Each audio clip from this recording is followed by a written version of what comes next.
akala ko pareho silang may gusto sa akin eh. Si Julio tsaka yung boyfriend mo may gusto sa akin. Pa? Mi? Oh. Haba ng hair. Inakin mo silang dalawa? Pero Mi, may isa pa sana akong sasabihin kasi sa'yo. Sa totoo lang kasi, napupuno na ako dyan kay June. Parang masyado siyang protective. Kung makaasta, para akong manikang desusi. Ano ba yun, di ba? Kasi, lolong-lolo. At saka, Mi, itong suot kong to, ha? Sinita pa niya to kanina, masyado do revealing. Balik-balikat na nga lang, eh. Talaga? Miss? Ako din eh. Itong boyfriend ko eh. Parang nararamdaman ko, parang mali na talaga ata. Alam mo, akala ko bagay kaming dalawa. Kasi he's young and energetic, hindi ba? Akala ko match na match kami, pero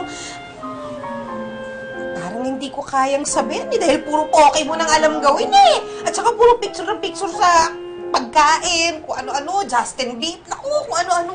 Ay, naku, Hindi ko Mi. yata kaya. Alam mo, sa totoo lang, sa tingin ko, Oh. kakagusto pa yun sa mas bata.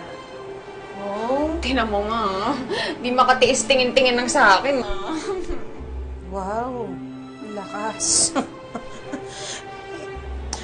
Anak, kahit na-type ako ng boyfriend mo, sa'yo din palang baksa ko eh. Kalimutan na natin sila.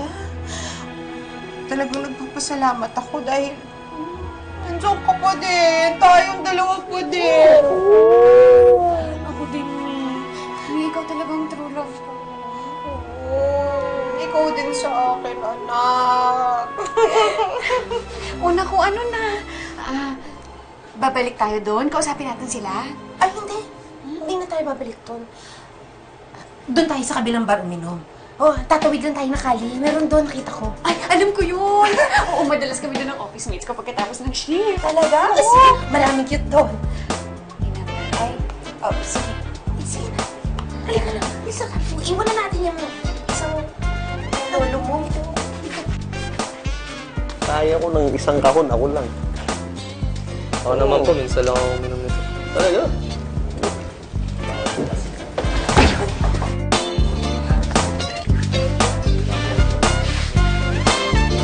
Galit. Baka bawal kang painumin ng konti. Dapat marami.